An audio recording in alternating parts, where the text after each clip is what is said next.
What is the Internet of Things? Is it software or both? Well, chances are you already have it in your pocket. It might be on your wrist. Recently popular are fitness bands with accelerometers and gyroscopes to monitor our activities and heart rate. Now we have smartwatches that do all of that, play music, and they can answer messages. Smartphones and tablets have replaced maps, secretaries, alarm clocks, entertainment, and now they can control our homes, change the TV, the temperature, security, and lights all from your device.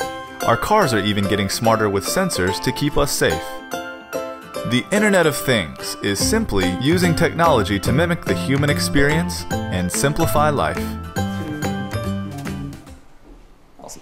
Hey everybody, welcome to Charlotte IoT. I'm stoked to see like a full house tonight, and you guys all must be really smart people because we got a really awesome presenter tonight who came all the way here from Seattle, Washington, from Vertica, and we're all going to learn about big data, machine learning, and a whole bunch of really cool topics tonight, so I'm really stoked about that.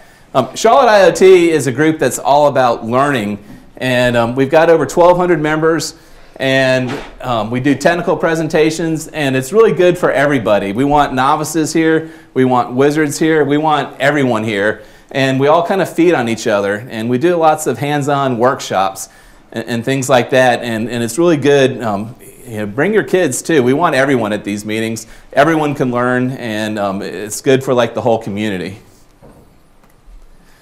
And the reason why Charlotte IoT is like epic is this board here is amazing.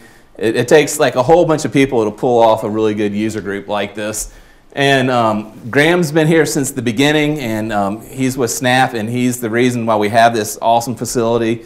And he does our facilities, and he helps with labs and does all kinds of amazing things. And Rob, he's our hands-on lab coordinator, and he does all kinds of things. We recently did things with the Adafruit Circuit Playgrounds and at the Maker Faire, and then we took that to Geek Fest, and he's done it in a few other places, and just really amazing hands-on labs. Joseph is our streaming media, and just go-to guy for anything you need to get done. He gets it all done.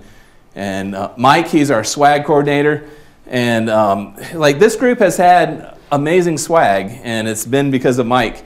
And one really cool thing he's done is he got us hooked up with Hackster, who is just like a great company who gives us tons of swag. I'll talk about them in just a little bit. Christoph, he hasn't been able to make a lot of the meetings recently because he was traveling, but he's back, so it's great to have him back. But he's planning our big events, like he planned the Maker Faire, and we did a lot of things at Maker Faire with workshops and tables and all kinds of really cool stuff. Glenn's our social media wizard, and he's like one of the reasons why there's so many butts in the seats right now. So we really thank you for all of that, and look forward to next year. Hopefully we'll get control of our domain back, and we can like make a really cool website. And Jeremy is our civic hackathon leader, and there's a whole slide we're going to talk about like how awesome that is, but that's one of the things I'm most proud of with Charlotte IoT. And Glenn, if you could come up here and talk about social media and some things the group can do to like make us even better. Yeah, definitely. So everyone's been pretty active on Facebook and Instagram during the meetings, which is awesome. I'm getting ready to post a picture of our presenter tonight. You guys can interact with that, which will be great. A lot of times Dan gives away prizes for that. I don't know if we have any tonight or not. We have fidget spinners. All right, so that's a pretty good one. They're awesome. They're from Vertica. They're not from me. And also on the Facebook page tonight, I did a link to a podcast I did with Jeremy and Dan, so you can listen to it about the civic hackathons. And one way you could really help us is to share that to your Facebook friends so that we kind of spread the word about what we're doing. That's it. Awesome. So, yeah, if everyone could just like send some love to Charlotte IoT through the social media accounts, and then we'll just keep filling the rooms up with awesome people. And we also have a really great YouTube channel thanks to Joseph. We've been doing it it's been over a year, right, Joseph? Mm-hmm. And Joseph also does video for people too. If you have a company or a product you want to advertise, he does like really cool intros and really cool video. And you can look at any of the Charlotte IoT videos to see the work that he does. But it's all really amazing, and we really appreciate you streaming the videos, the meetings. Oh yeah, and something else that's really cool, tonight you're going to learn a lot of stuff, and Don's going to go really fast because he's got like a lot of amazing content to cover. So if you want to go back to the video, you can like watch it over and over again and let it sink in. When you join Meetup and you enter your email address on your profile, then Mike will give you an invite to Slack, and thank you, Mike, for doing that. Slack, we have a lot of activity in Slack, and a lot of it's around the civic hackathons. People just ask questions, and it's a great way to learn. And if you're stuck on something, then ask Slack. Or if you're learning a new piece of technology and want to know who else knows this technology, then ask it in like the general channel on Slack. It's really good for that. So tonight, Vertica is our amazing sponsor, and Don's in from from Seattle, and who's your cohorts? Mr. Kurtz. Can you guys introduce yourselves too? Sure, I'm Jack Kurtz, I'm with Vertica. I'm Raj Kanathan with Vertica. So Vertica has been really amazing. They're paying for dinner, they're giving us fidget spinners, but you have to fill out the survey at the end, and then you get a fidget spinner. And just having someone of Don's caliber here tonight is just amazing. We really appreciate that, Vertica. And if you guys could maybe send out some tweets to Vertica tonight and thank them for that, that would be really appreciated. My company is Logical Advantage, and I've got some slides. I'll talk about that in just a little bit. Actually, we've got slides on all the sponsors, so let me just jump to those slides. Graham, can you say some things about Snap? Sure. How many here for the first time? Oh, good. So it's good. About half or so. That's a good. So Snap AV, just real briefly, we are a manufacturer and distributor of audio-video equipment, and about 4 years ago we started building an IoT platform called Oversee, and today our platform services about 350,000 of our devices, and we're almost at 1 million with including third-party devices. So we've been hosting for, I think we're coming up on 3 years now, right? Yeah, 3 years. So it's been a great group to have, and love to see what's happening in the Charlotte IoT market. I do have some open positions. Actually, take the bottom one. We just filled this, actually. I just sent an offer today for the bottom one. But we are looking to expand our team. So if you know somebody who's interested in working in IoT, specifically on our server engineering side, definitely let them give me your name or their name, and I'll be happy to do that. But welcome. Awesome. Hackster.io is amazing. They give us $200 a month of spending money for swag, but they also just send us random things in the mail. And Mike or Graham, do you guys know if they've sent us anything this month? Or Rob, Scott, what did they send us, Rob? So we got more of the circuit playgrounds, so we have 27 of them in total now, but in addition, we've delivered over the past month to probably somewhere close to 600 students ages 6th grade to senior in high school, using basically 1 to 2 hour labs with them, and they've been stunningly successful. Yeah, those circuit playgrounds, if you guys have kids, you should come to any of those events that we do, because everyone gets something out of it, and it's really easy. They do block programming and really like it. But Hackster's just amazing, and they give us money, and they also give us like big discounts. So they'll give us money, and then we can go buy things like the circuit playground at a huge discount and get like way more than what we normally could afford. So we love them. And commercial in my company, I'm with Logical Advantage. I'm one of the co-founders. We started the company a little over 14 years ago, and we've recently done some epic projects. And one of them was this one for manufacturing, where we're tracking, right now it's only 24 spindles, but soon we'll be tracking all 3,000 spindles in the factory and be able to visualize what's up and what's down at any given time. And then when we get more advanced and more data, we'll be able to make predictions on failure. We already know when the machine fails and what spindle fails and what fails on the machine. So we'll be able to use the data for things that, like additional ROI than what we use to justify the project.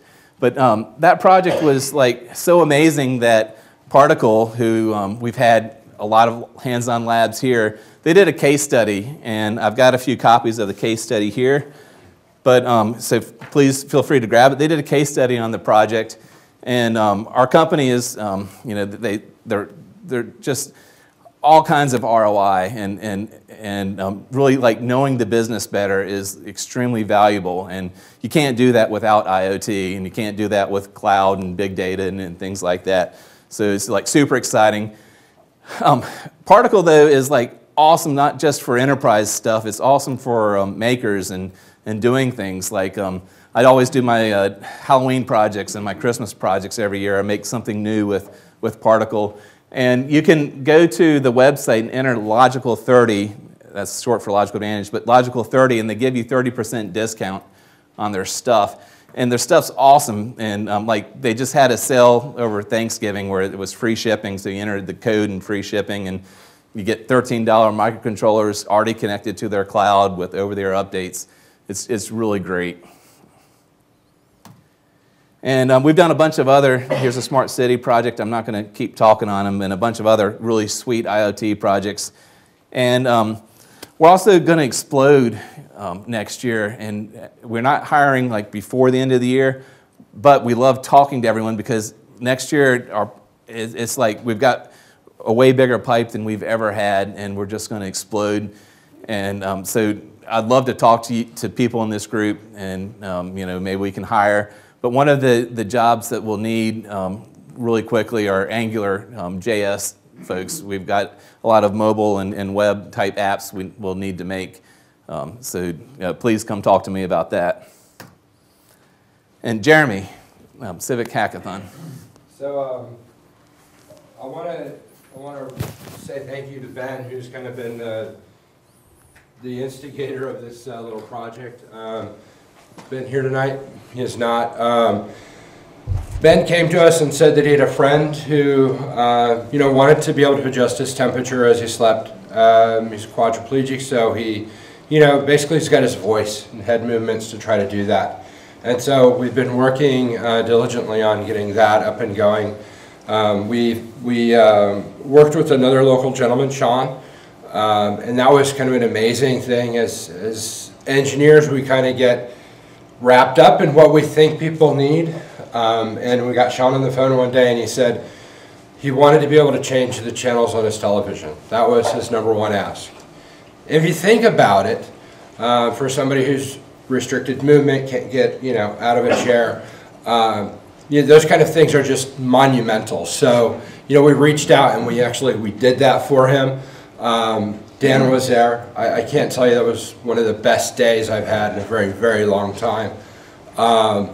And we just continue moving forward.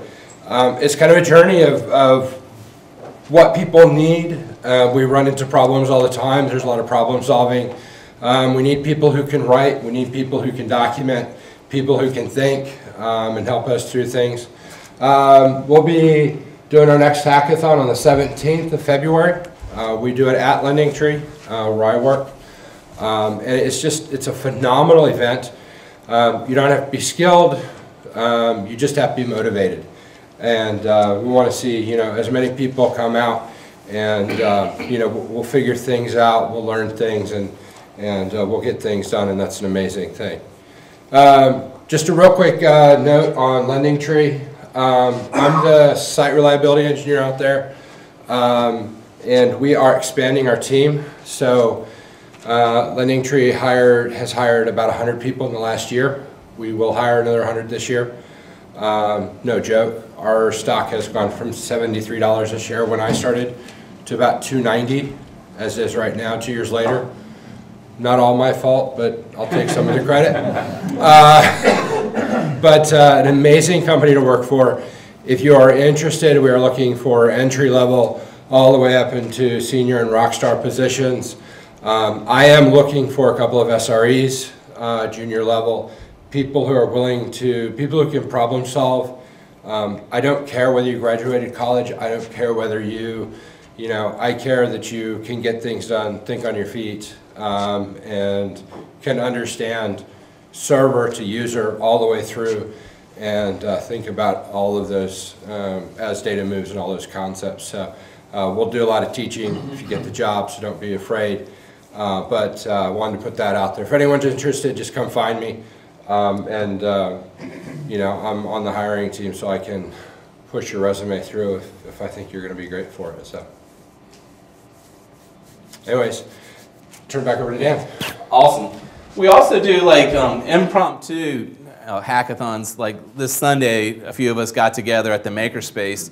And I'd never been to the Makerspace, but it's really cool. They've got all kinds of woodworking equipment and tools, and anyone who makes anything is a good place to hang out and make things.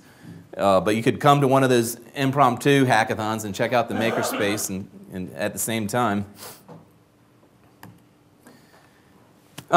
So our January meeting, you won't want to miss it. It's on Cypress, and Cypress spoke about a year ago on the PSOC, and it was like an epic meeting. It was like the only meeting I've ever missed because I was out of town.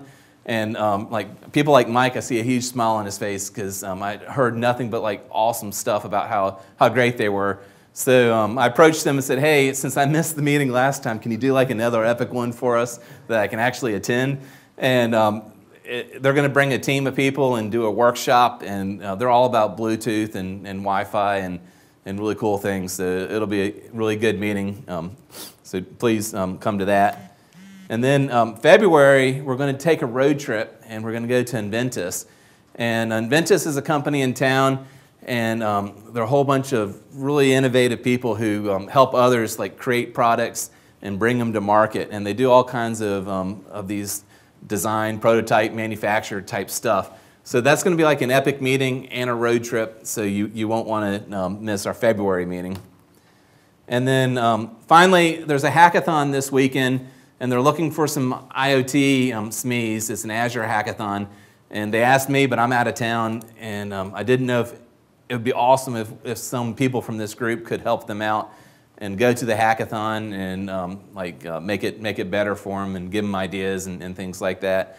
So if you're interested in helping, if you could either raise your hand or if you could come see me, and then I'll hook you up with the Azure group, and it'd be nice to help them out.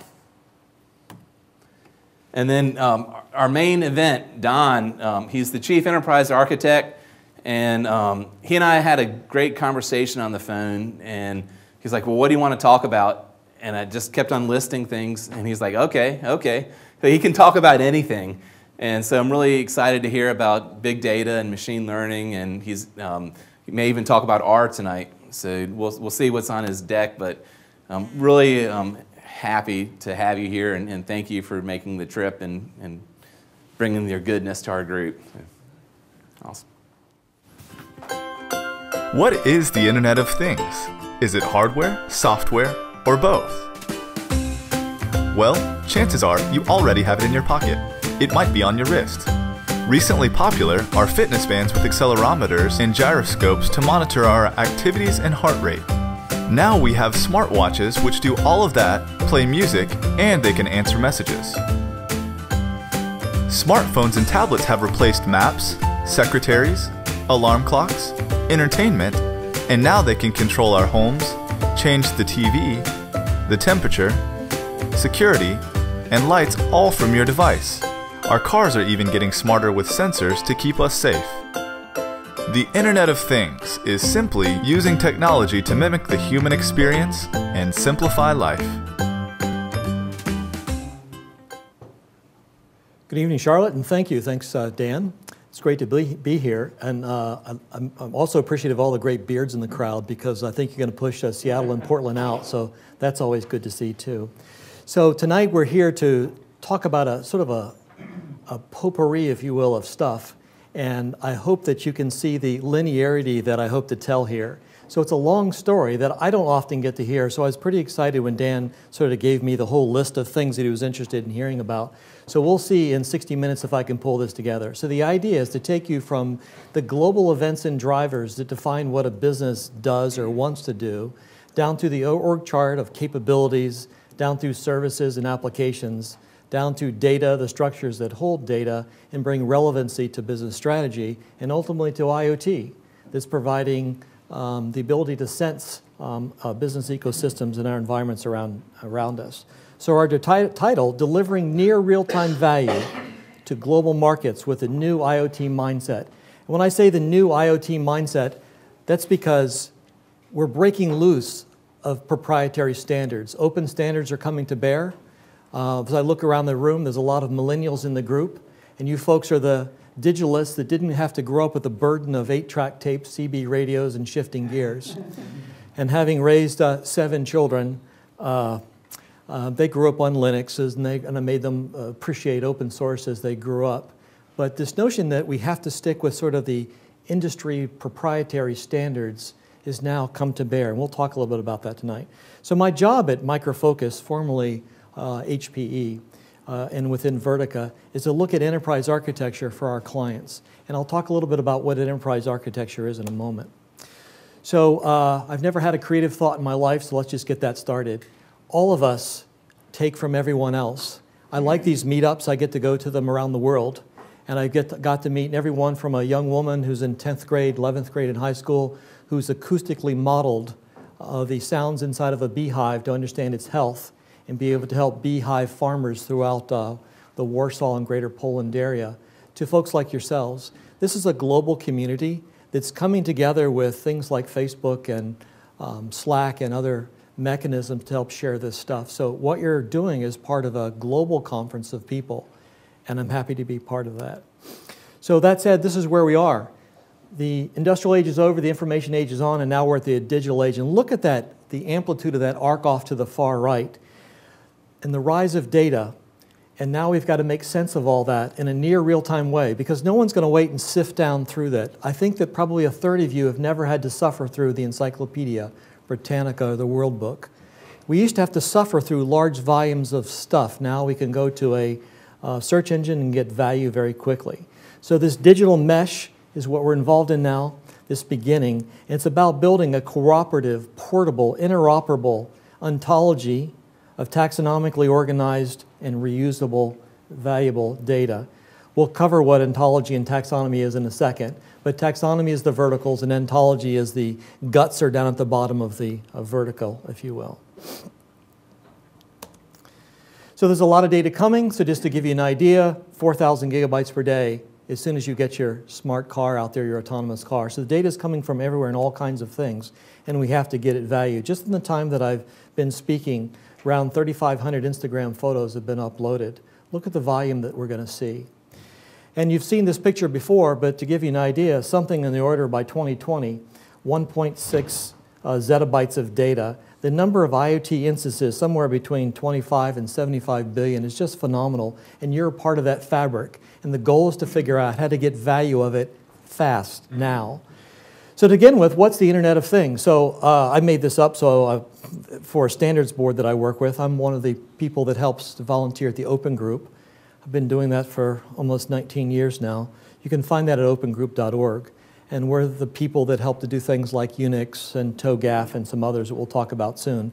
But the Internet of Things is this notion of a network of physical objects that contain embedded technology to communicate and sense or interact with objects' internal state or external environment. And I've added more recently this notion that capabilities increasingly seen as independent and now autonomous. They're learning from each other. There's more and more peer-to-peer communications. They may not be using the TCP stack. They may not be going to data centers. They may just be working autonomously and working with each other. With an increasing demand for interoperability, these things that need to talk to each other. We're going to do a little game here shortly so that we can see how interoperable this group is. And often these things are heterogeneous. They're proprietary. There's consumer things and there's industrial things. There's things that are like Fitbit and Nest and smart refrigerators and so on that we think of every day that we buy as commodities. And there are things that you saw earlier with Dan's group looking at thread machines. This notion of OT, the operational technology space of factories. So tonight we're going to cover essentially these 6 things, I hope. So this is a quick synopsis. This notion of near real-time value to global markets, getting faster and more reliable than ever. There's 3 concepts of latency, interoperability, and cost. I'm going to say that I think 6 or 7 times. Mostly we're going to talk about latency and interoperability, but cost is one of those things that happens as more stuff gets out there, it becomes commoditized. The more autonomous cars that are out there, the cheaper that gets. The only thing that defies that is my old VW bus, which I bought for $800 39 years ago, and I just sold it for an impressive amount of money. And I can't believe that that old piece of machinery is worth that much money. But generally speaking, what happens is things get older, they get cheaper. The data-driven enterprise requires different kinds of data. So we're all hearing about big data, and we're going to talk a bit about that, but increasingly it's about right data, light data, and now liquid data that's correlated to value. Because if you got big data and you can't get data out of value out of it very quickly, it loses why it's even existing. So we're going to compare big data with infrastructure costing. And we're going to look at smart cities, a little bit about connected cars, a little bit about factory OT, and they require things like sustainability. They have to last for a long period of time because in smart cities, who pays for smart cities? Raise your hands, because you do. Some corporation is not going to pay for it. We're going to talk about that, a bit of a dialogue as well. Interoperability is the biggest roadblock that you're going to have the next 10 or 15 years. And the idea is that all of us create stacks of IoT that don't talk to one another and they need to. And ultimately, I'm going to conclude with one slide, which is, now I'm getting to the point in my life I can make forecasts for things and you won't make fun of me too much. So I'm going to suggest that there's a future for low latency clouds with blockchain and IoT, and I think those are the big disruptors that we'll see. So let's take off. Stories. So all of you tell stories to get your job done. That's the thing that I've learned with millennials. You like stories better than you like reading books of process. And those stories help to relate to the books of process to help you to remember them. My generation spent time learning slide rules and learning facts and things and algorithms and equations. You resolve them by understanding stories. So one of the ways you can do that is apqc.org, American Productivity and Quality Center. You can go look at the models they have there, but as you build IoT, the idea is to understand the questions that the data that the IoT is presenting must answer. So go to apqc.org, and the next slide I'm going to show you some of the 509 questions that they say the role called CIO must answer. And so if you're building data sets and you answer those 509 questions, you're likely to answer most anything that a CIO could ask. So there's a process classification framework, a PCF that they have for some 11,000 jobs. So about every job that you can think of has a process with it, has questions with it, and has metrics associated with it. So there's the address for some of the content about millennials and the roles that they take. And I'll mention IT for IT is another framework that I use as an enterprise architect to understand how to tell the story of IoT across the enterprise. So this is hard to read. When you get this deck, you can look at it closer. But essentially, those are some of the questions that a CIO asks with the metrics. It gives you the algebra for it, with what the metric is called. So there's some linear algebra in there. You can actually work that out to find out what, as the data comes in, how to manipulate it in such a way to answer the question that the role has. IT for IT is a standard owned by the Open Group, but essentially it's a model, and I don't understand why that's not showed up. Oh, there it goes. It's a model that essentially shows you the functional architecture of enterprise that's related to products that you buy, that's related to the strategy that the business is trying to achieve. And so that's the model on the right. Those 23 blue boxes actually relate to products that you buy within the enterprise. Underneath those products is data. Underneath that data, you may find a lot of IoT. Above this model is the strategy that business has, and businesses have strategy that goes out to the market and tries to find gaps, and that's how we get revenue. So using enterprise architecture, so that's what I do. Enterprise architects essentially look at the domains of business, data, application, and technology. We're not so much nerds as we used to be. When I first started, it mattered that I had some aerospace background and computer science degrees and so on. Those days are gone. Now we want generalists. So the idea is that given the dynamics of an enterprise, what's necessary to exist in an enterprise to go where the strategy wants to go, and to look at the governance of those domains of BDAT, BDAT, Business Data Application Technology. I use various models, FIA, DODAF, TOGAF, MODAF. Those are architecture frameworks to understand what might be missing from the enterprise and how to get it. And it includes lots of artifacts and deliverables that we can use to make the technology story relevant to the business. In the course of my work experience, 60% of my time is doing family counseling, and 40% is doing technology. In the course of this deck, you'll see that it doesn't look very technical, Don. Well, it's not, because family counseling isn't very technical. It's about telling a story. And ultimately, there's some code that's in there, and I'll keep some nerds awake with the code that we'll show eventually. So that's what EA does. Most EAs don't report to the CIO. So if you're trying to get money for your IT projects, find the EA. Most of the time, they work for the operating officer. Only 15 to 20% of the time, they work for the CIO. We used to all work for the CIO, but now we've moved on because that's where the action is. A few terms. Global events and drivers, I've mentioned it. This list from top to bottom, global events and drivers relates to strategy, to org charts and roles within the organization, to capabilities, to services and process and applications, to data and value. And the goal is, if you're trying to sell your IoT projects within an organization to a market, is understand that traceability. Now, when I grew up to be a nerd, or a geek, or an engineer, we never learned this. But now what's happened is that we have to know it in order to get funding. So if you want to get funding for your IoT project, understand how to fulfill that.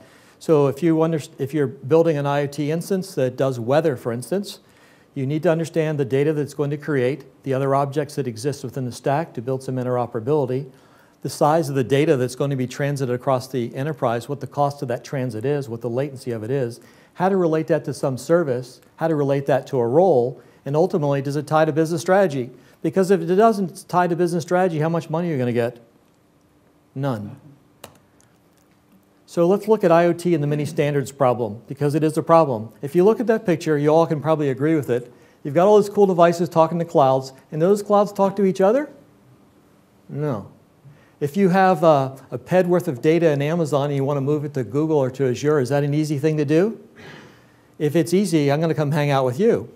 So it's a bit of a problem. So increasingly, those things need to talk to each other because those black lines represent latency. And the fact that they're separate from those other things represents interoperability.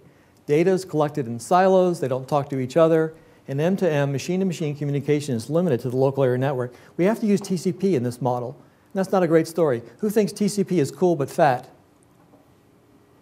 It's cool but fat. And it's worked for a long time, it's great, but we may need to go faster. And increasingly, we have cars that are full of these systems. And people want to buy a car. They don't want to buy the systems and integrate them.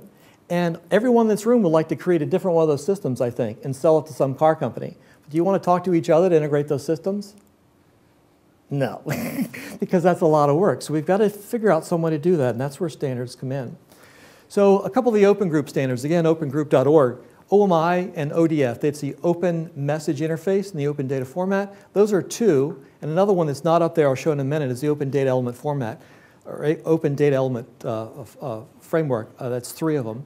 And those three, underneath the Open Platform 3.0, enabled you to build a platform of IoT, of verticals of IoT that talk to one another. It deals with the format of the thing, the message of the thing, and how the things talk to each other. Yes, sir? We were just talking today about getting away from AWS, going to an architecture that can be moved from whoever will sell us servers. Yes. The cheapest.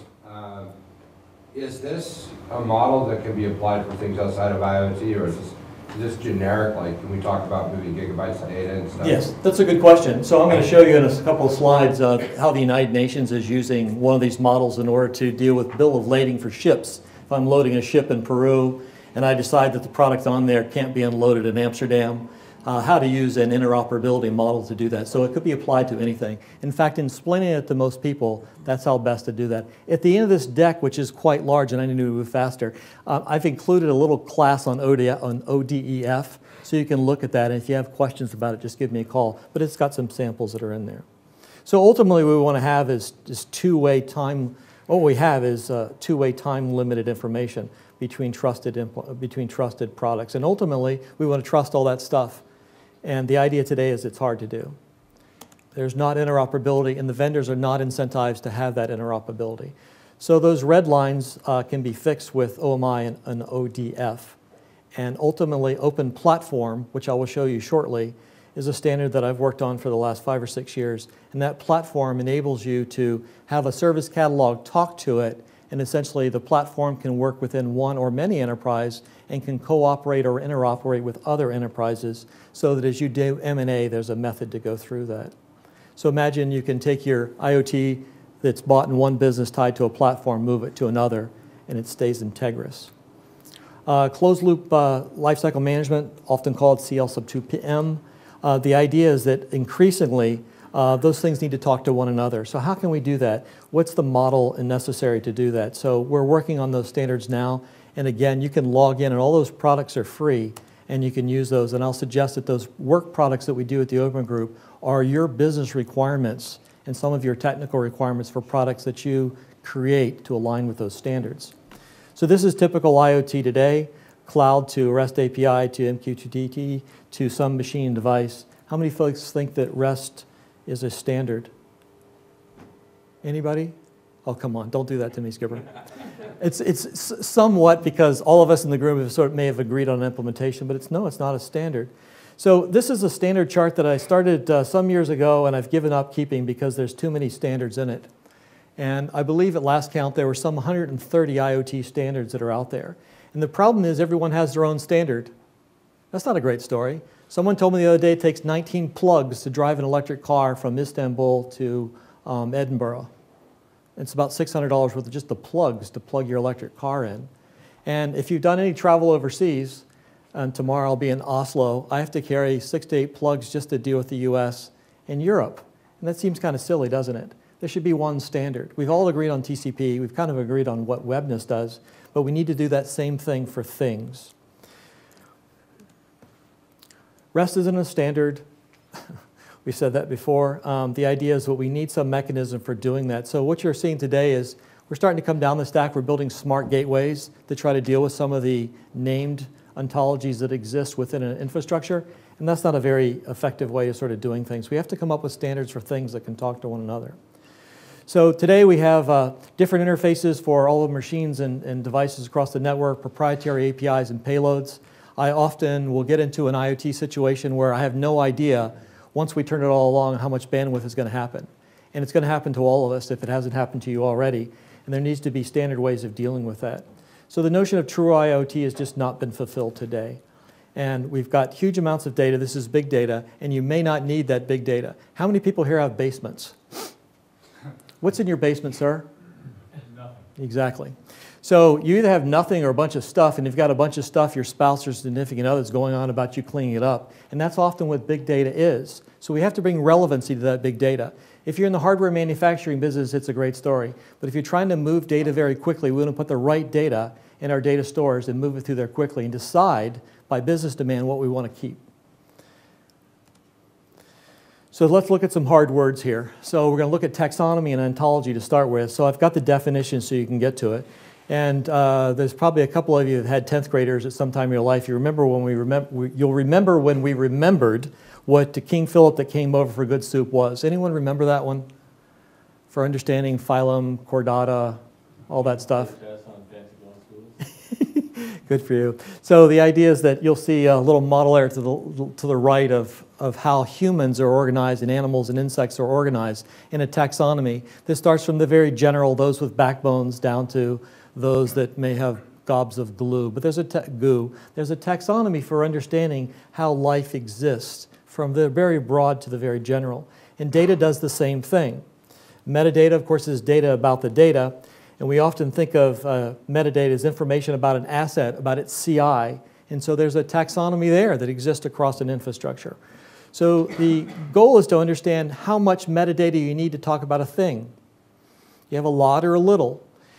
You want to have just the right amount, because if you put everything on there, it's big data, and now you're going to have to push it across the wire, and you have limited bandwidth. So if you have a city, who wants to dig up the street and put more wire down there because you didn't understand what 1 million or 10,000 or 100,000 IoT devices are going to do with their data models?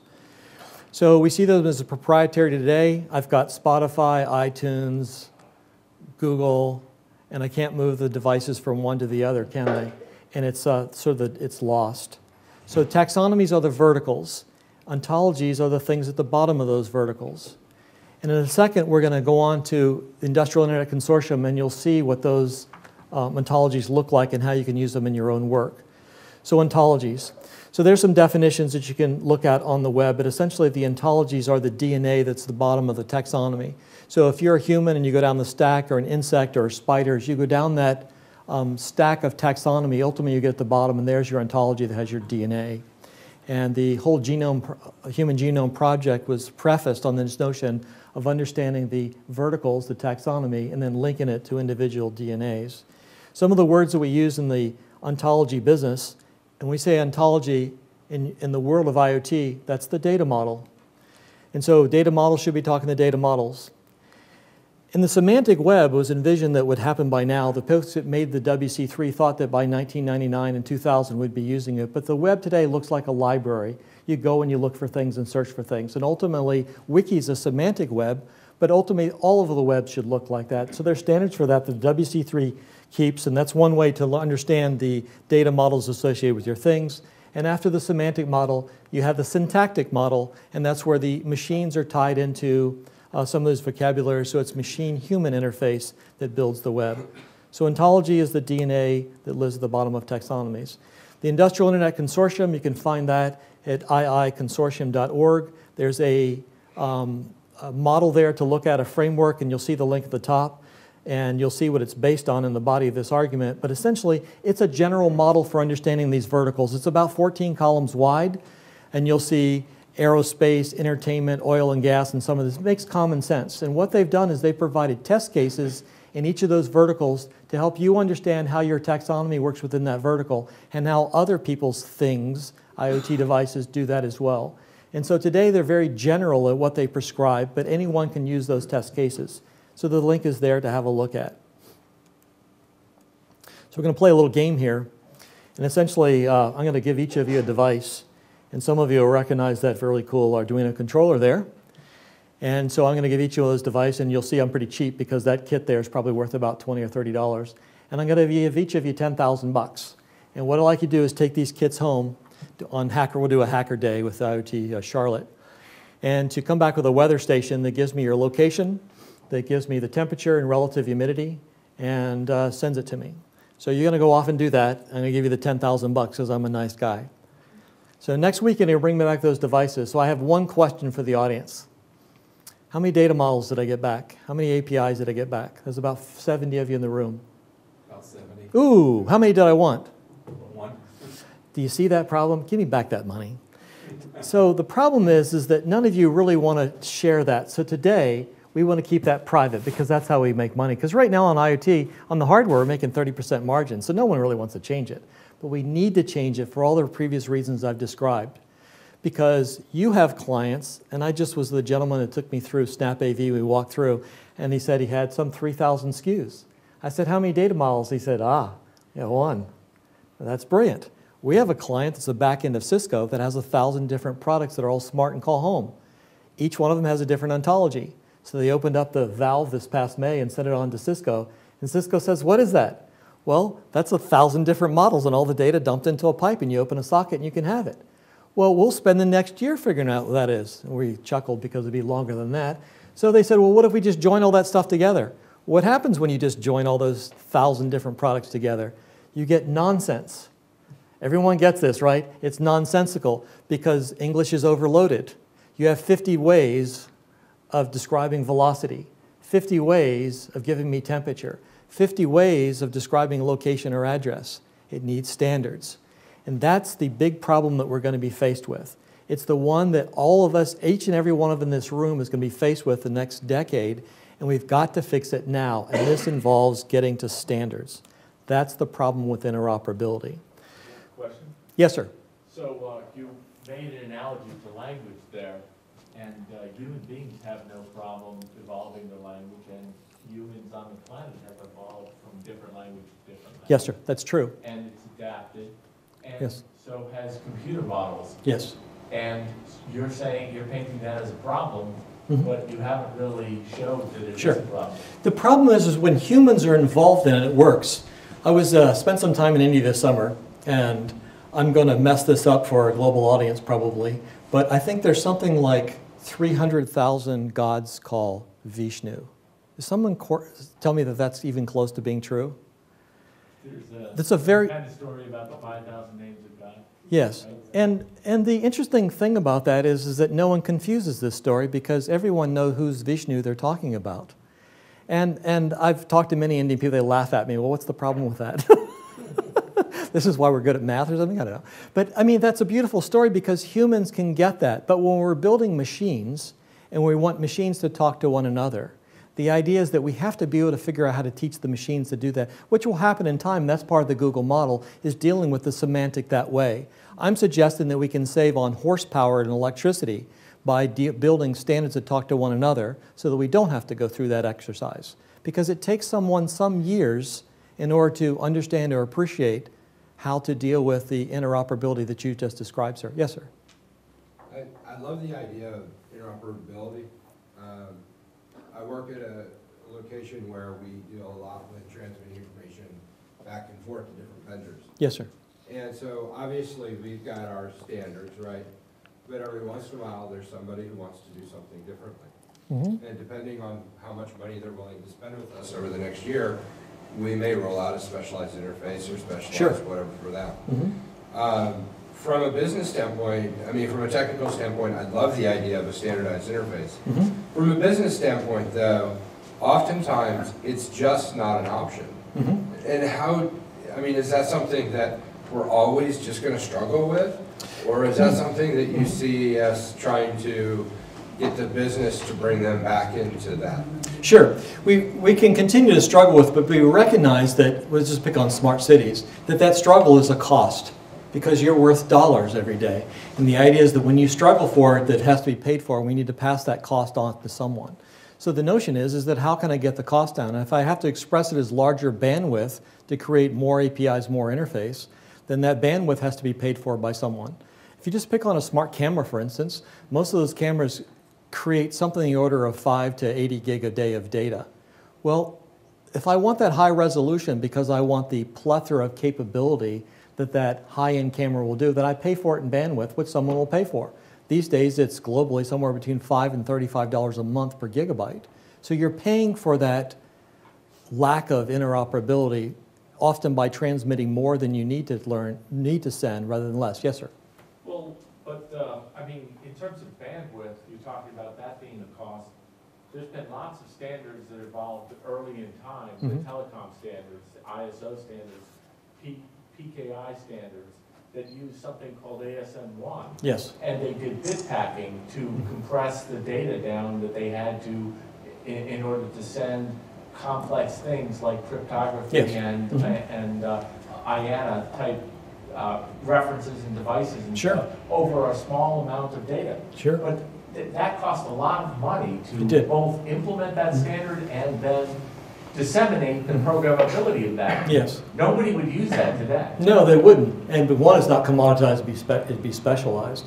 But TCP came in that, or shortly thereafter, and the idea is that it offered us something with 10 base T and the twisted pair that we just didn't have before, and dealt with some other issues at the wire layer, at the physical layer, and so we left that. But ultimately, you're seeing the telecom stack. People are asking us weekly now, help us with serverless architectures. They're already gone through containers and it's already too much bandwidth. They want to get less than that. They want to send Amazon just their code and let Amazon own the server. And this is getting to that bandwidth issue, because if you're dealing with a city and you've got n amount of bandwidth, what you don't want to do is dig up the streets again because you've added the nth thing and now it's sort of broke the camel's back. It's incremental, but it's a very real thing. I'll take you through an instance at the very end of this deck that will tell you a story about a city that had this problem. And recently, you probably saw on CNN or one of the news feeds that there was a police department that lost its automobiles in Ohio because what happened was that they had all their cameras turned on and they didn't bother to pay their data bill. And the amount of terabytes that they'd earned under storage, because they came up with the rule they were going to keep the data for 10 years, do the math on 25 people, let's say 20 gig per day, 365 times a year for 10 years, and that's a bill at $5 to $35 per gig per month that got more than their cars were worth, and they lost their cars. Okay, I'm going to sort of skip over this, but essentially the open platform has a number of standards to help you with this, and you'll have these pictures, but OMI and ODF are what happened at the thing. And you'll be able to go to iot.eclipse.org where you'll see some cool examples, and you'll start to see at least 2 of them there that use these 2 standards. And just for your curiosity, most of it's written in Scala, and you can just use C shells or scripts to call them. So I mentioned a little bit about the ODEF, and I mentioned the UN, UNSPC. UNSPC is the United Nations Standards Products and Services Code, which allows you to deal with interoperability of two different lists of things that are the same thing of different language. Essentially, it's almost like DNS. Say you call a cut rose rosa, and I call it red flower. The idea is that maybe that's ID number 7 that lives in a store someplace. All we have to do is address it as 7, and you can read it in Spanish, and I can read it in English. That's a simple explanation of it. The periodic chart is another one. It's universal. Anyone can use the periodic chart, and it's translated to any number of languages. So ODEF is one of the standards that helps you deal with the interoperability of things.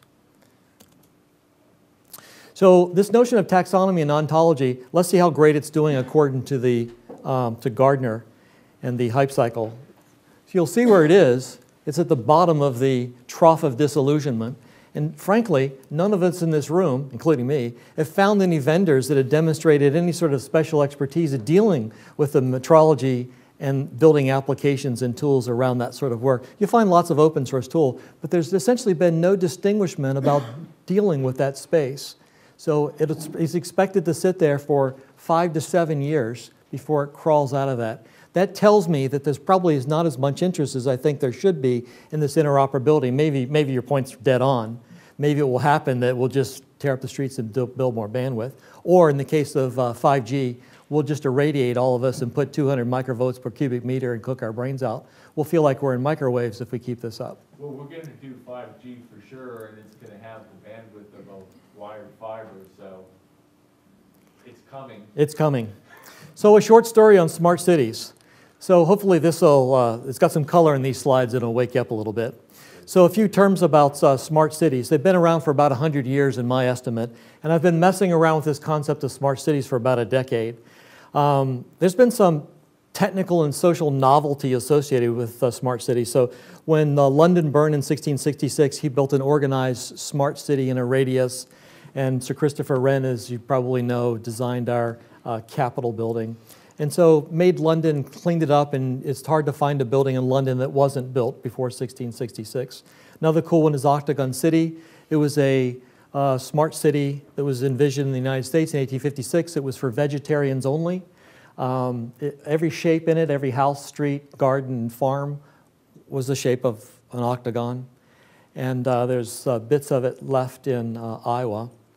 The thing about these smart cities that existed before the last 30 years ago was like buying into a country club or paying dues to your local pool or to community that you want to live in.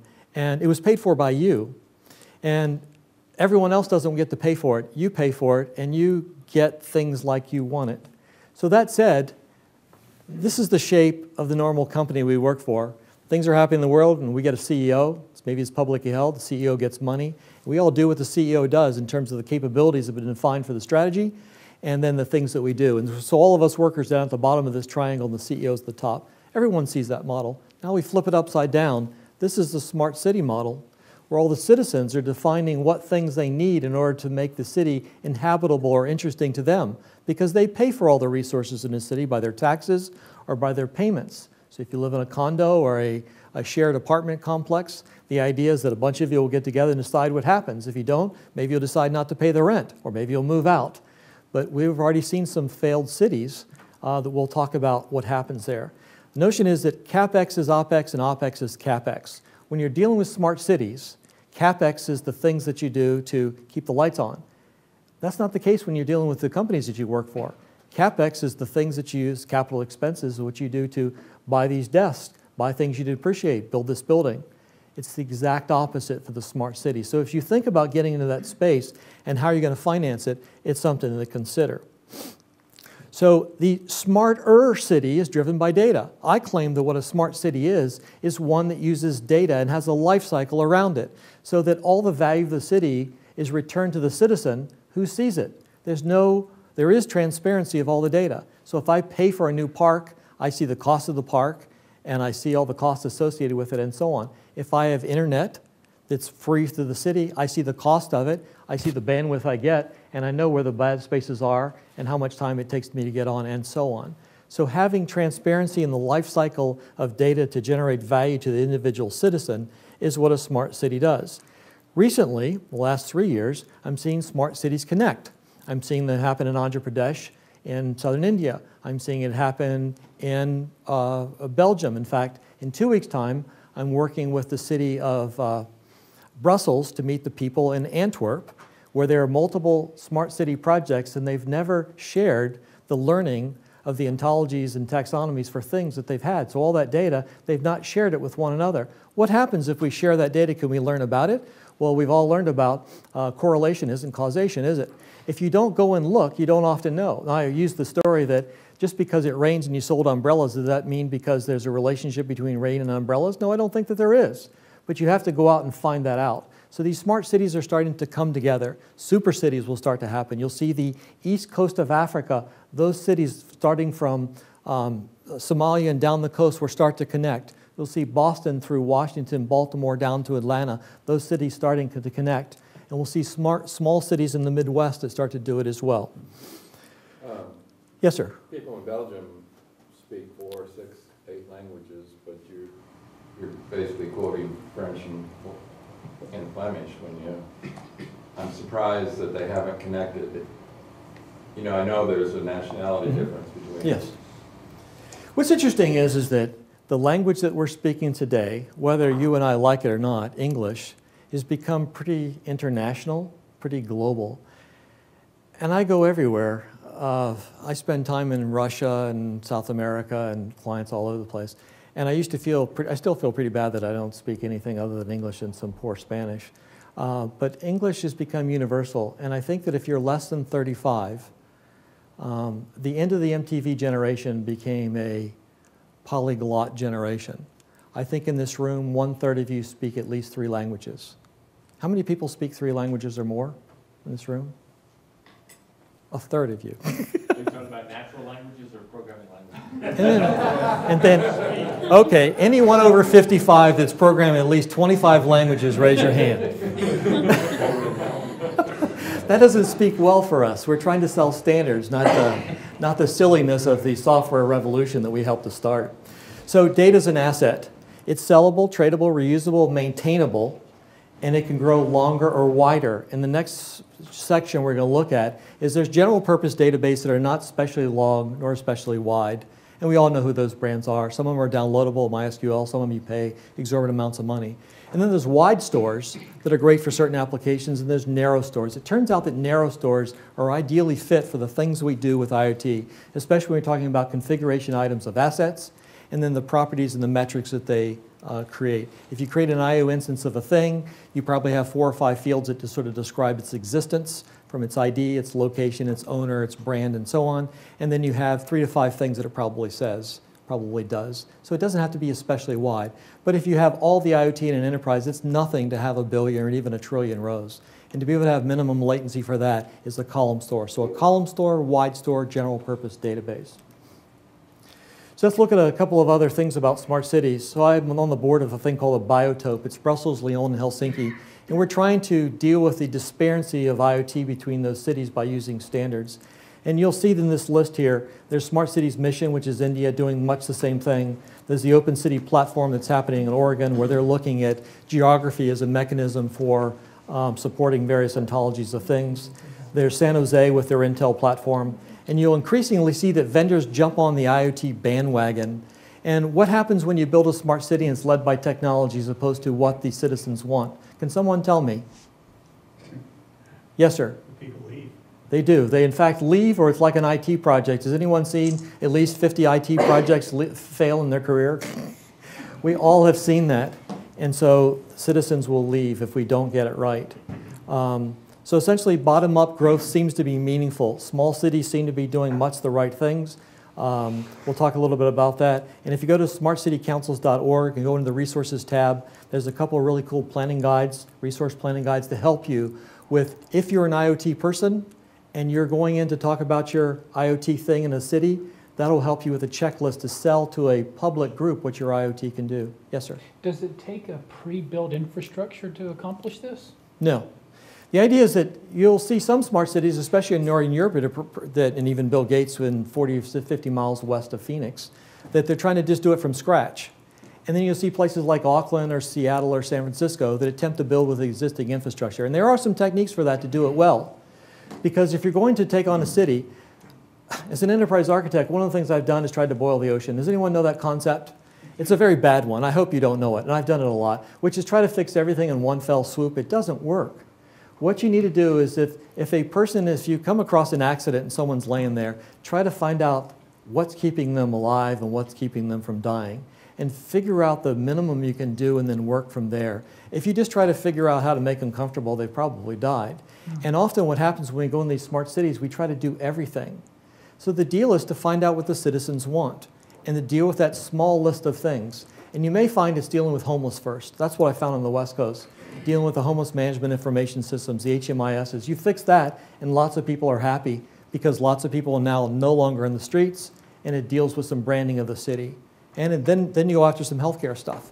So there are some patterns about that, and there's some great books and texts that are out there. And if you get particularly interested in it, there's a sociology about it that, to keep my job, I've become more familiar with, and I can help you out with some of the learning that you might think about. That's a great question. The idea is that you can start from nothing or start with something. 1932, Frank Lloyd Wright had this concept of the broad acre city. It was never built, but all the products that were in the city were designed to be made in the US, and the water system was going to be owned by no one. It was an interesting concept that was never built. Everyone had 100 acres. Everything came from the city. It's failed. We've had a number of these attempts to build these kinds of cool things. Seward, Alaska, 1967, the Alaska pipeline was finished. There was a notion of building a smart city there. It was all enclosed to keep people out of the weather. Tandy Corporation, remember them? They made mainframes. Tandy Corporation owned the land, wasn't able to keep up with the payments, and they lost this instance of a smart city. So this was never built. Smart cities do fail. Let's look at some that seem to be making it. So this is our biotope. So Brussels, Lyon, and Helsinki.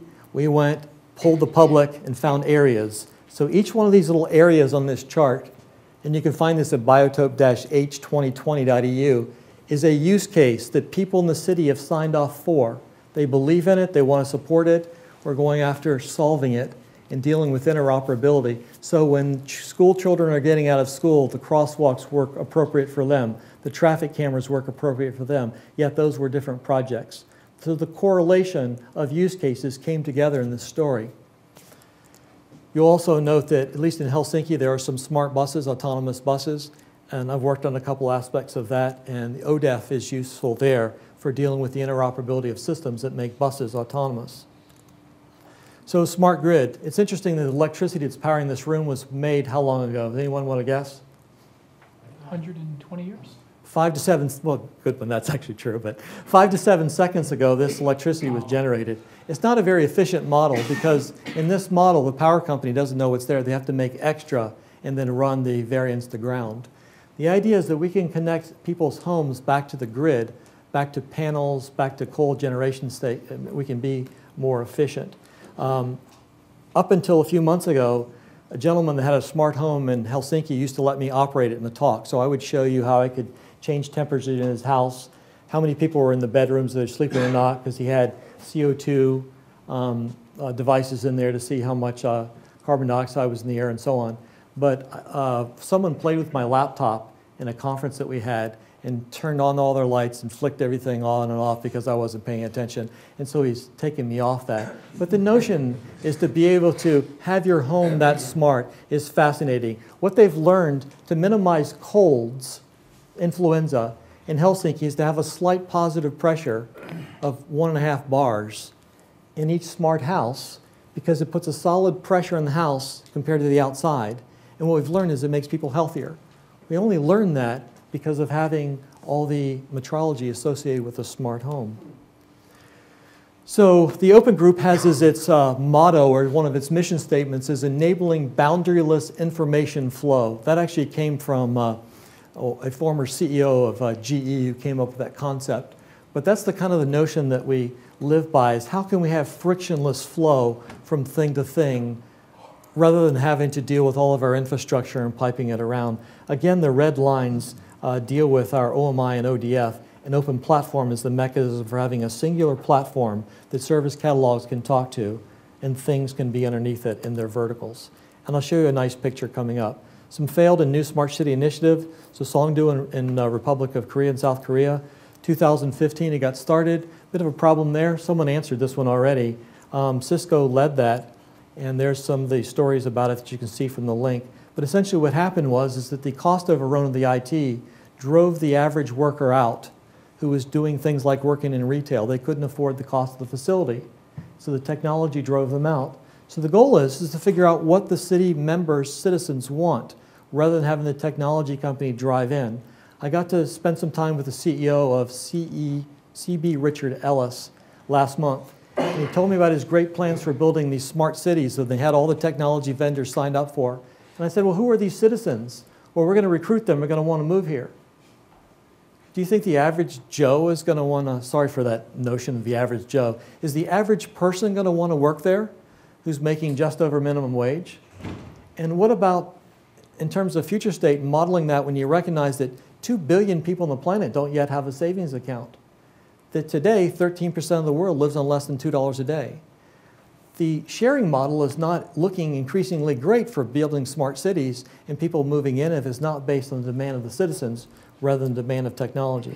So the Bill Gates address is there. Auckland's there. If you go to Twitter and subscribe to Auckland Transport, you'll see great little applications that they're doing in terms of how they're growing their smart city in an existing city in order to deal with projects that the citizens want. And the Nordics are doing the same way. They're trying to recruit you guys by having cool conferences where the holders of the conference are actually city planners. And so they're looking for things that you do and try to figure out how to sell to citizens within the city. One slide that essentially says the bottom point, which is when we don't have interoperability, 80% of your time is spent by a data engineer trying to resolve all the different kinds of data that exist within the IoT or big data space that's been defined. That's a lot of time. Then your data scientist gets a hold of it, and then we can see value. If we deal with the interoperability piece, we can remove that 80% prep time and make it something simpler. So some reference models. This is not original work, but yet it is. So I've been trying to come up with easy ways to talk about sort of the 4 use cases associated with machine to something, machine to star. So here's the 4 pictures that I've come up with. Essentially, it's machine to analytic, machine to machine, machine to data lake, and machine to process. I don't include web logs or where people will, I claim IoT wash, and use server as a machine. These are the things that you and I know, Arduinos, essentially small footprint things that are proc fabric and storage. Processor with networking with some level of storage. I don't generally include those. The first one, machine analytics, the easiest one. I have a son who lives in New York City. Every year we've given him a smart thing. He said don't do it anymore because he has 5 brands of door lock. How many interfaces does he have, sir? 5. How many does he want? 1. Exactly. So all of us have bought that smart stuff, and now we're throwing it out because we want 1 interface. So we've seen that. It's easy to get metrics on that stuff, though, because it's a machine to an analytic. The idea is that on the race car example, an engine temperature light, the status, and having it correlated to a data store, a column store. Oil and gas, having IoT on the well rig. There's about 30,000 sensors in the average well head in Norway today. And the idea is doing the machine analytics piece is easy. It's those rest of those things that are a little bit difficult. So in these next 4 slides, essentially I'll show you a small, medium, and large data model. And obviously the small in this case doesn't require a significant amount of data. My old VW bus would almost do that because I did have Arduino in the dashboard. So I was doing a little bit of storage. The medium model, this is where you get some smarter houses and so on. And ultimately, we start to predict data. This is where you get into your larger models. And I claim that when you're looking for your iPhone, that application is in existence as an example of M to A. Machine to machine, this is what most people are talking about. So in the morning, what happens at my house is the alarm clock goes off, turns on the coffee pot, also turns on the toaster, and they're different brands. So I have to use smart plugs. If they're all the same brand, maybe they would connect to one another, but they don't today. And essentially, if any one of them breaks, it's okay. I can see it when I come in. But ultimately, there's a result. There's a bunch of processes, and I get some result that I can see. And that's machine to machine. And in the familiar case at home, we can see how that works. We've been doing it for decades. It's not particularly smart. When you get in some of the newer homes, or people like nerds like us, I suppose, what we'll see is that there's branded versus open standards with things that are happening in our household. And increasing, we're getting more data. We're starting to build data stores in our house or in the cloud in order to store this data. And ultimately, you've got the, where I live in Seattle, I actually live on a boat. And the guy that lives on my dock is, who's the former CEO of Oracle? Thank you. His camera guy lives on my dock. And all of his boats, he's got a fleet of boats apparently, all of his boats have column stores, actually it's Oracle, have data stores that are not column stores, to hold all the data that all the cameras all of his yachts do. So apparently he can look inside the refrigerator and see if someone has taken his moose meat. Pretty funny stories of what happens in the Larry Ellison world. In the formal state, if you've grown up around Mr. Rogers' neighborhood, you remember seeing those old black and white movies of the popcorn being made or Twinkies being made and so on. And that primitive kind of IoT was that the conveyor belt was working, that was jammed, the mechanical arm would stop and so on. So we're all used to that story. Those factories are good stories for us, and I think you're looking at some of those in the businesses around here. As you get into some of the newer machines, you can look at some of those older ones and decide if you're going to stick with the OEM devices or to retrofit them with servers, counters, and sensor logs. And so you start to add column stores and start to get more and more data.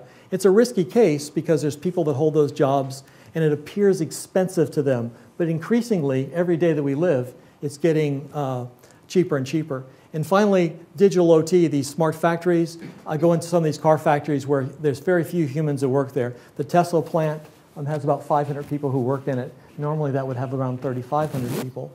And in those locations, you'll see incredible amounts of data that's being shipped in order to do work. Machine to data lake, I see this one incredible lot. And essentially what happens is lots of IoT going to lots of data stores, going to data lakes. And this is where we see a lot of instances of Vertica. We're doing a lot of prep time and ultimately going to a reporting DB and ultimately to the business questions that are being asked of that data and on to business value. So in the familiar case, we all know this story. You've got an Echo or a Siri. They're not interoperable. And maybe in time those will. But that's the frustration we're seeing with that interoperability. In the formal case, the idea is that organizations, many large organizations believe they need to save everything, and that's costing them. And the idea is to help them see that not everything is interesting because we're tracing business value in our strategy down the stack to this data. So CEOs will say to me all the time, if I buy your solution, how many days until I get value? That's a great question. Because what I know is it takes 14 to 18 months to build a data science team. And what I know is we spend 80% of the time trying to massage that data, to clean it up, to give it to the data scientists to rend business value out of it. So those are some stories that you can use to think about that. And lastly, this is the place we all want to be. I think there's tons of value in look at this, and I really love sort of thinking about what happens here. But essentially, you've got IoT going to events that have happened across the infrastructure, and tools like SAP, Enterprise Asset Managers by Oracle, some business process managements know how to deal with those event handlers when some exceptions happen. And they'll send a message on to the vendor or the manufacturer to do something. And they'll either fix the IoT by fixing some firmware and sending it back down to the IoT instance that gets installed, change the supply chain, getting another part, or actually sending a message to a human system machine in order to change this part. Again, there's a familiar and a formal case to it. The formal case is interesting because sometimes I have trouble just getting the staff that's working at the control layer around these things to want to see change, to want to correlate events, because they're used to it being done by SCADA, where it's proprietary things. And now we're opening up so that all the events are correlated to a singular data store. I'm going to skip these notes. You can read these together. But essentially, those four models can be interoperated with one another. You can mix them up. Let's look at some common plays. The two big ones are event correlation and then predictive maintenance. So event correlation is interesting. Imagine that you use a column store, a data store, to take and act as your syslog. So you have thousands of devices, and when you're configuring it, syslog, you point to this particular address. That's the first piece. As you do that, obviously, it's going to be a lot better if it's structured data rather than non-structured. In the structured sense, you're now trying to correlate to a column, and now the time to value is faster in order to get that to the business people so they can trace it back to some strategies trying to be solved. So the event correlation using a column store in the enterprise, I think, is a great story. Places like Boeing, where it has 100,000 ticket events, service management ticket events per month, and millions more events, this would help complex failures go a lot faster. If you imagine hundreds of machines, and all of them have dependencies on one another, and you're trying to drive all those events into a single column store, and now what happens, we use what's called a 10-second, 10-meter rule. If you organize things by 10 seconds or 10 meter, and you can pick any increment you want, you're likely to find where the failure is. If that camera stops within 10 meters of it, it's probably, Don kicked out the plug, maybe the power went out. All of that's within 10 seconds or 10 meters. There's some goofy little rules like that that I use within infrastructure to help solve problems by driving all the events to a singular column store. I've included a few drawings here, but essentially any of these functional boxes can use a singular column store to dump all of their syslogs into in order to generate value or look for root cause. This is a particular story that happened in Seattle. Not a great picture, but it's a coffee company. If you've been to Seattle, if you've been outside this building within 2 miles, you probably know the coffee company I'm talking about. What happened on a particular hot day is somebody climbed up on the roof and took a baseball bat to some air handlers. It was a hot day in July. When they did that, of course, all the coolant dumped out on the rooftop, and the alarm system came up and the police cleared the people off the top of the roof. Okay, it got hot in the store. The air conditioning guy was called. The store manager opened the door. So as they opened the door, what happened to any of the air conditioning that was left? It froze up. The closets that had all the switch gateway for this particular coffee shop, all the plug molding got hot. As it got hot, it turned off all those network switches. When that happened, all the POS managers happened. So that particular coffee cup company has a rule that if you can't pay for it with your card or smart device, you have to pay for coffee. So they gave away coffee for a day because they thought it was a network problem. But all these things were correlated together. And so what we ended up doing is using one column store to dump all the events for the DCIM, the Data Center Infrastructure Management, the SIEM, the Security Information Event Management System, the logs for the switch stack, and then the POS logs, all that into a single column store, and we correlated that by time and distance, and now we could see that that event that happened on the rooftop was in fact related to the event that happened with the overheating of the switch content. Just a couple of quick things. We're all interested in machines, and I've mentioned machine and showed machine pictures a couple times, but the idea is that healthcare is another area for IoT to jump into. Some of the cool things I've seen with STEM and some of the Girls That Code programs have been after making really cool devices with Legos and Arduinos and so on. Healthcare is a great way to go after. Aubrey de Grey is an interesting character to read about because he's trying to figure out how we can build actually data models that look at the maintenance that you've done on your life over time to figure out how long you should live and what you can do to sort of make things better. There's some interesting conferences at that. I think that going to conferences and using Twitter to find the conferences is a good play. We're doing it within our organization. I'm the guy that gets drafted to go figure out what they're talking about, write a paper, get it juried, and see if we can get in there. And this one's coming up in Berlin, how to undo aging. Often we think that if you want to deal with predictive maintenance, you go to an airplane company like Boeing. That's not the right answer. Go to the machine company who's putting together the machines that go to Boeing. So we had some cool machines that we got to see a couple of months ago that keeps track of every rivet that's put in every aircraft that they ever built and keeps it for all time. It's not made at Boeing. It's that's exactly right, it's Bosch. And you'll find that some of those vendors live in Charlotte because they have pieces on it that go on these bigger pieces. This is this global market. So as you look for predictive maintenance, which is a great story to figure out if I've got a machine that has some life cycle associated with the health, performance, and capacity of that individual object, looking at those metrics, correlating that over time in order to predict how long this machine is going to last. This is a common picture that I work with our clients, and I do it over and over again. I'm going to show you 3 of them. They all look the same. Essentially, strategy at the top left, the things down at the bottom. This one's the factory. This is using data aggregation as a data historian. Does anyone work in the data historian space? There's about 200 vendors that play in that space, but essentially they're looking at all the IoT that lives in a factory, and then we ultimately correlate that to the far right where we have an instance of Vertica that we correlate to value.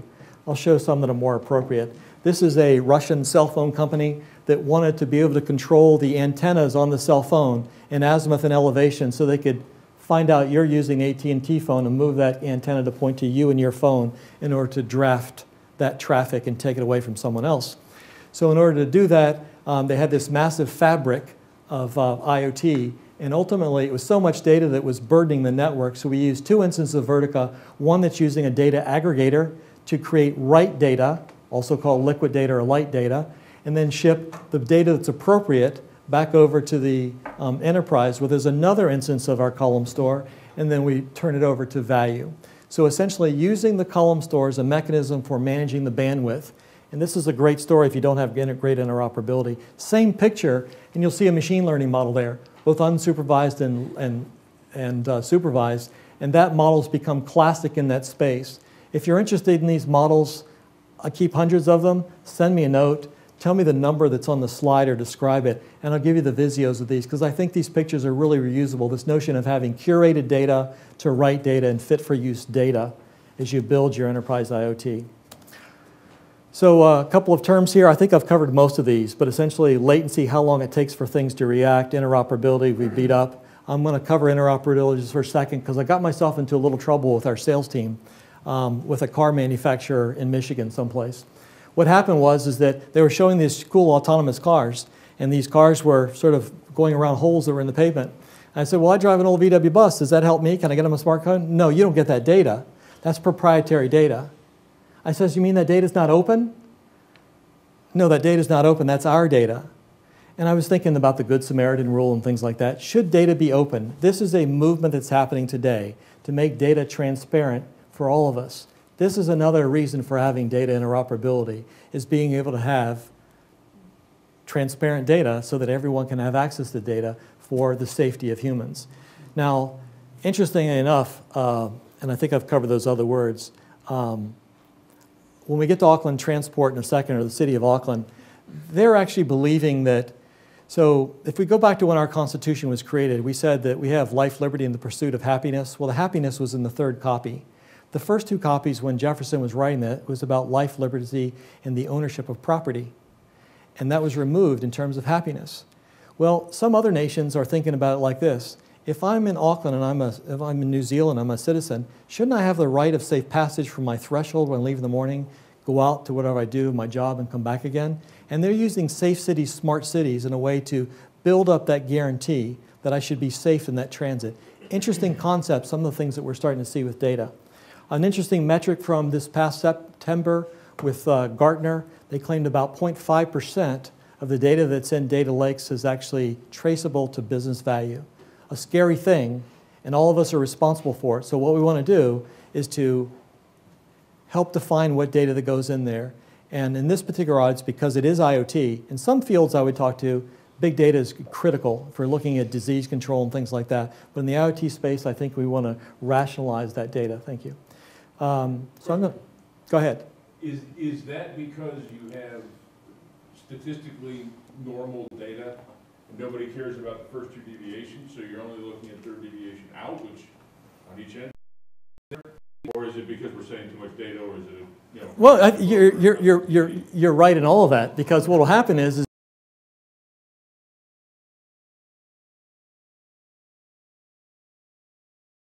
out the thing that's killing us.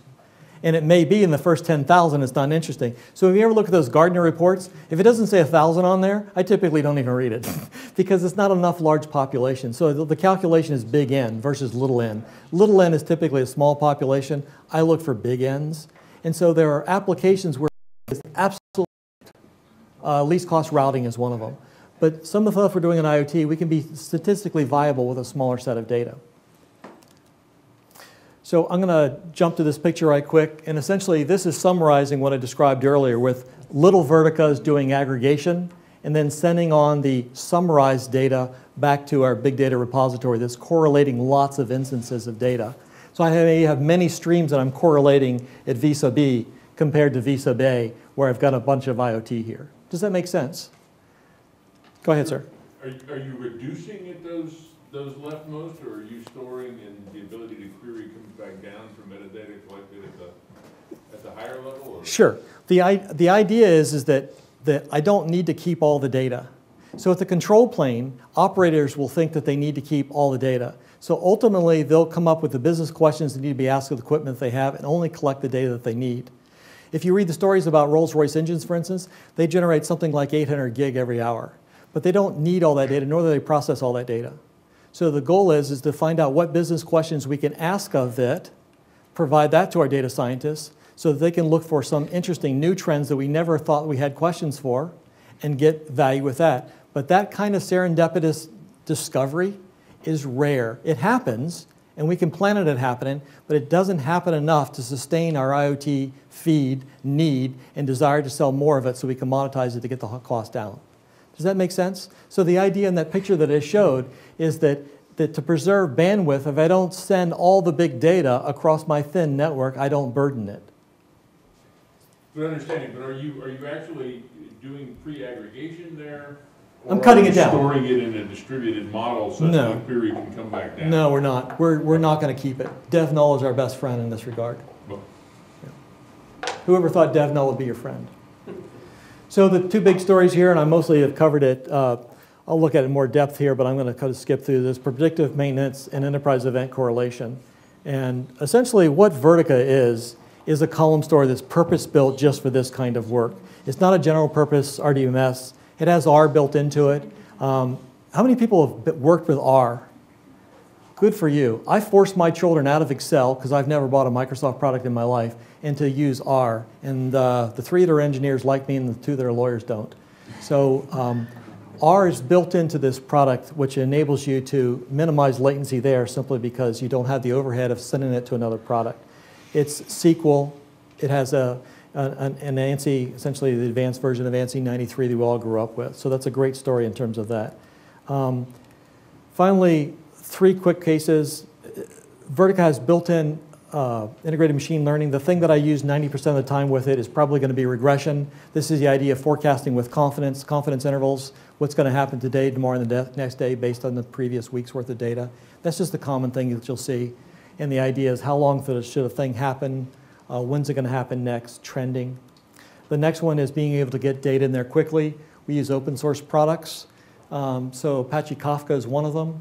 And so if you're trying to load something over 10 million messages per minute, this is a good story to get to. So the fact that we're using open source in this case is a good story for us. And ultimately in the IoT space, in order to deal with mapping, the idea of having geospatial built into it, the ability to do pattern matching with security information event management systems, I mentioned earlier, the SIEMs, and to be able to do aggregate projection like personal billing that you might see in a power system or community using solar is built into it. So finally, these are all the built-in machine learning capabilities that are built into the tool. Again, you'll have this deck, a couple of them that will make more sense to you as you see them graphically to help you remind what they do. And I showed this picture earlier as well as this one. So lastly, talk about 1 minute about Auckland Transport. This is a city obviously that exists. So how can we use value to keep people happier in a city? Slovenia has 540 railroad crossings. I know some of them intimately. In the summertime, 1.5 persons die per month getting run over by a train. In 2017, that seems silly. So why should we make them smarter? And it turns out if you're driving a car and you see a red light, you stop. But if you're driving a bicycle or walking and the arms go down, what do? Walk around. You walk around them. And people do, and they get killed every year. And so the idea was be able to use cameras with IoT in order to make the city safer. If you've been to Auckland, and how many people have been to New Zealand? 1, 2. The cool thing about Auckland is that they had some interesting ideas. And one of them is that they can use cameras and smart signaling to understand where people and cars are across the broader city, to understand journey times. So we keep track of all that. So we have cameras and we're understanding journey times, the velocity of cars and what cars are doing, the difference between a cab, a bus, or a motorcycle, a bicycle, or a person. And we actually read the license plates to understand that. We don't use them for doing tickets because of some GDPR stuff, so we're smart on that. But the cool thing is you know in Auckland, you can cross left or right or diagonally. So we can shut down the whole intersection because there might be 4 to 6 people at a corner, and we actually count the people using cameras. And once we determine there's 4 to 6 people, it has priority over 2 or 3 cars that are coming down the street. So it's making the city more livable. So this is a pattern about how we used near real-time IoT aggregation in order to support their Safe Cities initiative. There's articles all over the web with that. We started out with 700 cameras, then went to 1,700, 2,000, 4,000 2 months ago, and now we're getting ready to go to 8,000 cameras. And so we have 8,000 cameras plus all the health performance and capacity of every individual IoT instantiation used in the city infrastructure. So we had lots of discussions about standards there, and I will tell you that very little of it actually sunk in other than the platform. And I'll show you that in one slide. But essentially, they heard it. They are now participating, now speaking at the open group. But these are some of the standards that we presented to them to how to correlate value. And someone mentioned earlier about cameras. In their case, they had about 32 camera models or brand manufacturers. Each one of them had 4 to 6 models. Each of them had their own ontologies. And when I got there, 65 to 75% of the bandwidth is being consumed by camera traffic. Who thinks that's a good idea in a network? No one does. What number would you like to see? 10 to 15% is a number that I like when I have some activity like that. So to get it down, what did I have to do? Well, those cool proprietary standards, what do? Lots of cool stuff, bells and whistles. We had to cut down on that because we didn't have the business cases to support that capability. So when we went down to something dumb like H.264, now the bandwidth was down to quite a bit lower. And so cameras were doing 10 to 20 gig per day instead of 70 and 75 gig. And now we're down in that range of 10 to 15%. So those are the kinds of things that will happen as you build your smart cities. This is a platform, and what they had there was not what we have here. I drew this, and essentially a platform across the top with verticals. You'll see Microsoft's E911 solution, a parking solution, a number of camera providers, the camera in this case being IoT, an aggregation engine. You'll see Vertica there. We're correlating all the verticals with all those events in order to talk to the ticket system. So if a camera's dead, we're polling cameras to see if they're alive or not. They didn't have that capability. We're using the column store in order to report that. Again, this picture, which you saw. My last slide. Thank you for staying awake. Blockchain. I've become quite passionate about blockchain, mostly because of my family. So I've raised 7 kids, and 3 of them have worked in Africa at one time or another. My sister works there now. And her boss won the Nobel Prize some years ago for microfinance. And so microfinance has been something I've had to hear about for the last 15 years. Well, that's not true, last 10 years, I suppose. And microfinance is this notion of loans that are somewhere between, say, $5 and $50. And nano loans are somewhere between $1 and $10. And when you imagine that there's 15, 14% of the world that lives on less than $2 a day, that's a lot of dollars, isn't it? It's a lot of money. And the problem when some of the less sustainable places like Africa, where there's 2 billion people who don't have bank accounts, is how can they get it without any infrastructure? When the drag on getting your loan approved means it has to go up to some data center to get approved and then back. Well, what if... Cell phones. Thank you. This is remote mobile qualifications. You've known me a total of an hour, 2 hours probably of my life. Those gentlemen out there know about me for, I don't know, you know something about me. There's 3 people in this room that know something about me. Would you let me borrow $5? Do you think I would pay it back? Yeah. Well, imagine how fast did that take? It took a second. So the idea is that if you were to go to a normal bank, that would take days to get that. They wouldn't do it. So it's about managing that cost of transaction. Imagine you apply that now to what you can do with blockchain. That we could have blockchain with IoT and now mobile and remote devices to deal with things like not just having loans like that, but what if I have a lawnmower and I don't? What if you had a lawnmower and I needed to cut some grass? You'd probably lend it to me because you've known me for an hour. And I seem like a reasonable person, but you probably wouldn't loan it to some guy that you didn't know or to some big oil corporation maybe. But because we know each other, you'll do that. So blockchain is not just for Bitcoin. I think that there's a sort of a trifecta happening. And that trifecta has to do with column stores that are low latency. And think about all the least latent components of the enterprise. The column store, smaller messages because of interoperability or fit-for-purpose data models. The notion of using the mobile to do payments in order to do it because of people that you know, because that's going to be more efficient than going up to a bank.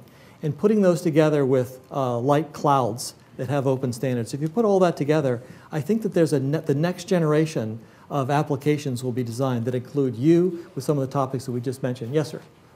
Do you not see a problem right now with the blockchain technology where everybody is trying to apply it to everything? Yes. Okay, blockchain is non-repudiation, That's correct. distributed non-repudiation.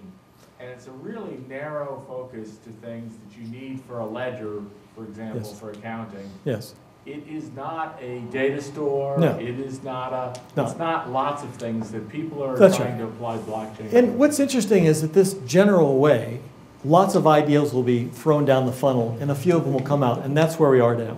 I mean, it is a SHA-256. It's a lightweight hash. It's only 32 bytes.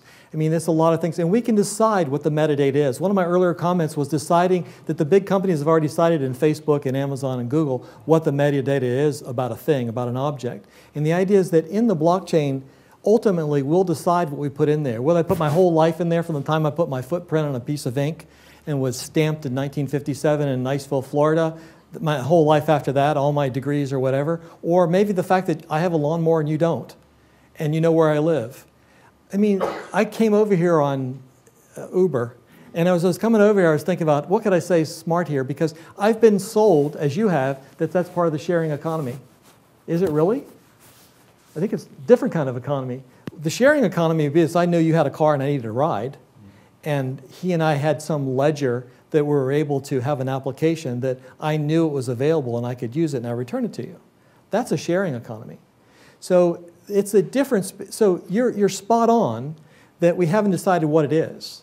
When Nashimoto decided what the blockchain was with Bitcoin some decade ago, it apparently has worked to the tune of, I don't know, what yesterday was $10,000 a coin. So whether it's real or not, I don't know. But, I mean, in fact, I'm going to say I don't know, but I am going to say that it's certainly a possibility of a thing. Go ahead. Here's another statistic that I heard. Each ledger that is successfully produced, where it's a distributed computation that's going on, and Yes. there's one winner, okay? Yes. And when they win, they get a block. They Get a block. a Bitcoin mine. Block. And they've Coin. successfully transacted one block. Yes. That takes the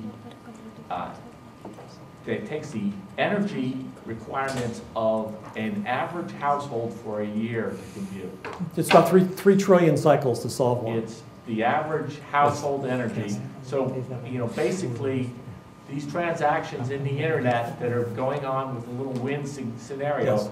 they're not cheap at all. Well, this is interesting because to be profitable at it, because if you had async boxes 5 years ago, you certainly would be making Bitcoins. In my neighborhood, people use the Bitcoin boxes to heat their boats.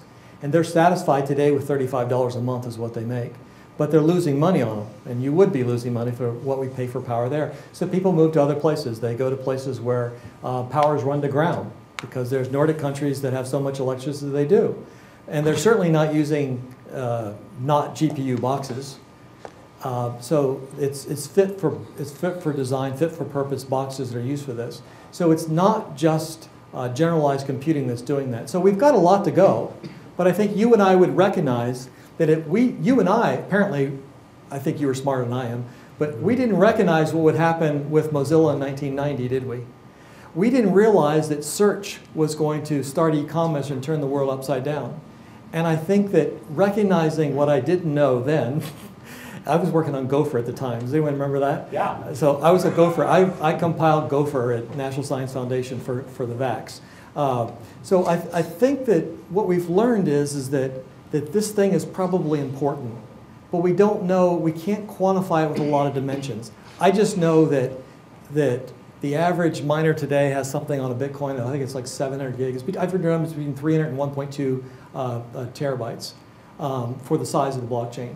And so that's starting to be a reasonable size for a column store in order to start talking about the minimized latency story. So I think it's going to happen in the next 2 years. And I know for a fact, and it's up on the slide, that DoD is using them to assure the supply chain for certain weapon components.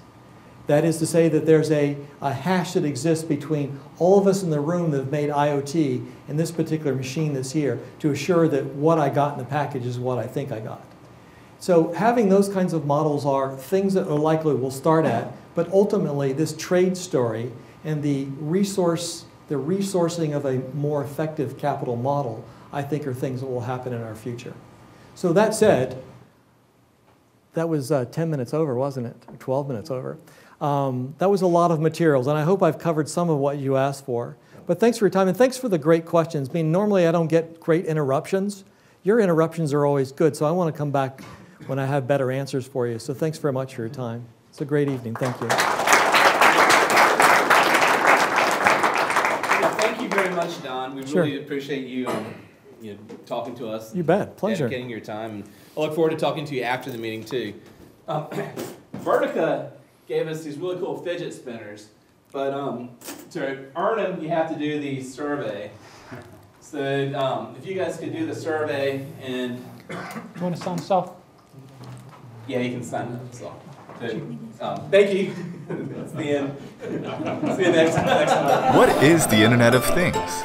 Is it hardware, software, or both? Well, chances are you already have it in your pocket. It might be on your wrist. Recently popular are fitness bands with accelerometers and gyroscopes to monitor our activities and heart rate. Now we have smartwatches which do all of that, play music, and they can answer messages. Smartphones and tablets have replaced maps, secretaries, alarm clocks, entertainment, and now they can control our homes, change the TV, the temperature, security, and lights all from your device. Our cars are even getting smarter with sensors to keep us safe. The Internet of Things is simply using technology to mimic the human experience and simplify life.